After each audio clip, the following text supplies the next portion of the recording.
The following segment is sponsored by Daniel A. White and Associates. It does not necessarily reflect the views of WDEL or Forever Media. Well, it should. News and issues that affect the first state. Stay tuned for Del Aware PM Edition, starting at 6. Now, back to the Rick Jensen Show on WDEL. I am a happy camper client of Dan White and Associates, financial planners specializing in retirement income. So what's really important these days? Why, making sure you have your 401k or your, I guess, maybe your IRA contributions all set for the year. Maybe your RMD distributions. No, Dan, I think what's really important today is pitchers and catchers reported this morning to Clearwater, and the rest of the team is on Monday. Isn't that what really matters today? That's the big news, Rick. I guess we can pivot from our Super Bowl high from Sunday, and now it's on to baseball. So I know, right? So, and they'll be trying out some new players, and we'll see how that goes. It'll be kind of fun. We'll catch some of the names, too. 3 prospects, I thought, and maybe you actually know more about these guys than I do. Andrew Painter, Aiden Miller, Justin Crawford. They're going to be in the camp. Yeah, they have high hopes for Painter. He came into camp last year, and then he got hurt. So, they're looking for big things out of him. He's a top prospect. So. I was reading though they're not going to have him play any games in Clearwater. They're kind of hoping for him to do some good in the second half of the season.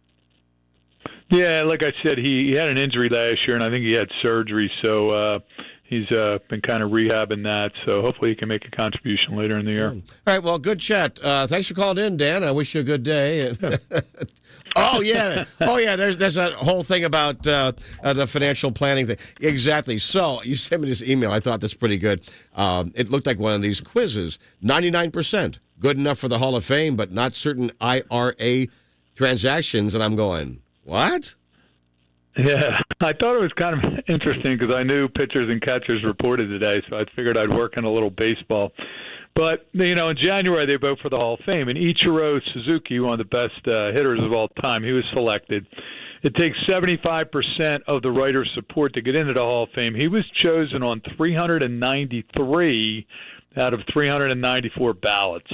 Wow. So only one guy didn't vote for him. And he joins Derek Jeter and Ken Griffey Jr. as players to garner 99% of the votes. Mariano Rivera from the Yankees was the only player unanimously elected back in 19. So you can get into the Hall of Fame without 100% of the votes, but that's not the case with certain IRA transactions. Yeah, good segue. A single misstep. Yeah. A single misstep or a lone misvote, and the outcome is going to be completely different. So I'm just going to go over a couple. One is missing the 60-day rollover window by 1 day. So you have 60 days to complete a rollover, and a rollover is when they send a check payable to you, okay, not to the institution, but it's payable to you. You have 60 days to get it into another IRA, and there is no wiggle room. You do it on day 61, it's going to be rejected. It's going to be taxable. The second one, one rollover per year. So again, speaking of rollovers, you can do these rollovers, one 60-day rollover in any 12-month period. So you think about it, if you did a little $3,000 rollover 10 months ago, and now you have a $3 million distribution with the intent to roll that over as well, well, that's not good because the one rollover per year rule dictates the $3 million distribution is taxable and can't go back to a traditional IRA.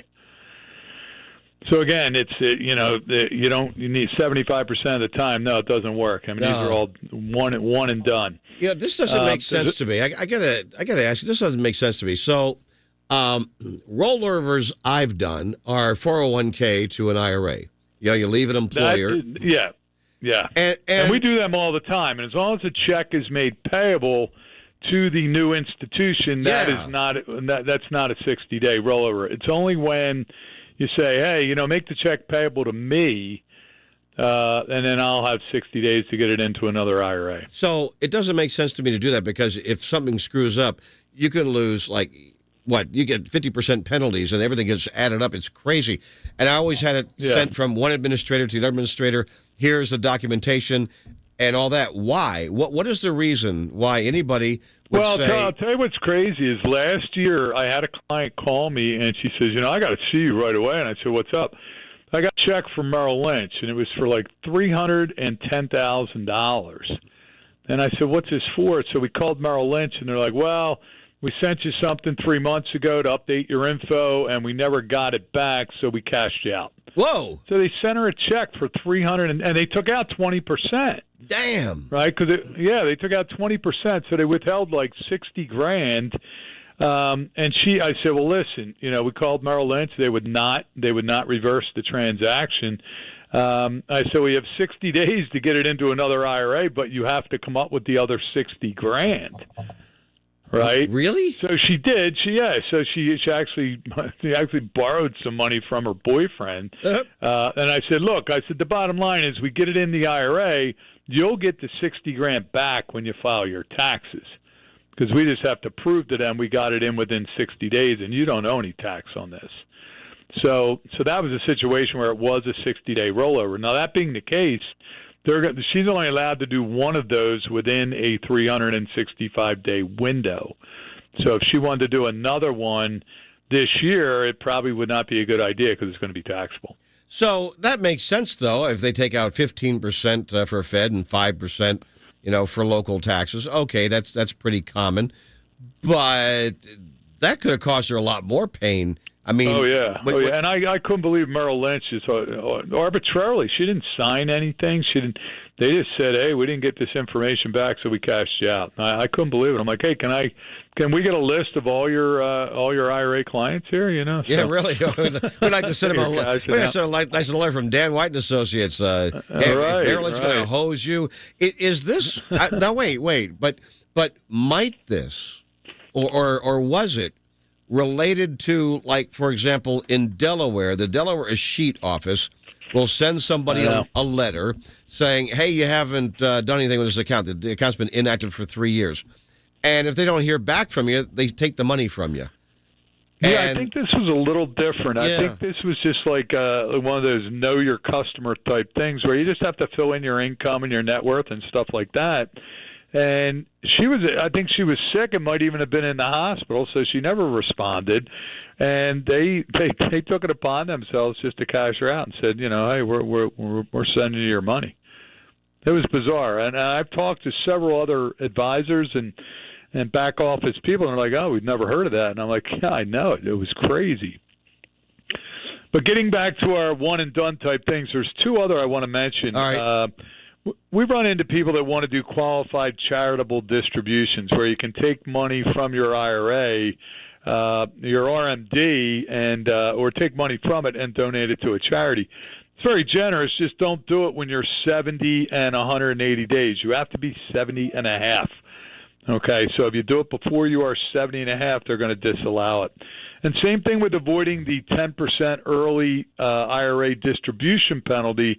It's 59 and a half. So if you did it at 59 and 5 months, they're gonna bang you with that 10% penalty. You have to be 59 and a half. So unlike the Hall of Fame, Rick, certain IRA rules, there's no leeway whatsoever. These are the rules, and if you don't abide by the rules, you're going to get slammed with penalties and taxes. And that's why you are Hall of Famer Dan White in financial planning for retirement income. Now, I'm glad you know these things. It's so much. It's so bizarre, and I don't know how you keep track of it. Well, we get updates all the time. So I hear you. All right, that's a good thing. Dan White. Like I said, I'm a happy camper being a client of Dan White's. Give them a call at 888-690-8820, 888-690-8820. A couple offices, one in Middletown, and then just right over the state line in Pennsylvania. Now, Sunday morning at 7, you host On the Money at 7 o'clock. What's on this week? This week, we're talking about rates today, with the Fed and interest rates. And the question is, should you lock in? Should you lock in on, 4.5%, 5% rates today? What's the upside? What's the downside to locking in on the high rates? Very good. All right, man. Good talking to you. Go Phils. Now, remember. Go Phils, hopefully. Hopefully they can do exactly what the Eagles did. I know, right? Just wrap it up. Have such a great lead, I guess, in the fifth inning that they can't possibly come back. Never seen that happen with the Phils, though. No. I mean, the sad part is, and I've said this for years, why baseball is such an intriguing game. There's no clock. You can't run out the clock. Like football, if you have a lead, you can run out the clock, but you can't do that in baseball. You got to get 27 outs. So. No, that's really a good point. And this year, right, again, is looking like a positive year as we start and take a look at what the team has, what they have to offer, and be awesome. By the way, I forgot the name of the offensive lineman again for the Chiefs. I forgot his name again. I keep thinking, this guy I wanted to send him a gift for tackling Mahomes, his own quarterback, and now I forgot his darn name again. But that was an amazing game. It was some game, though. Yeah, very. I don't think we saw that coming, the blowout that we saw. So. Yeah, that was awesome. All right, Dan, good talk. Take care, my friend. Be well. Have a good day, Rick. All right.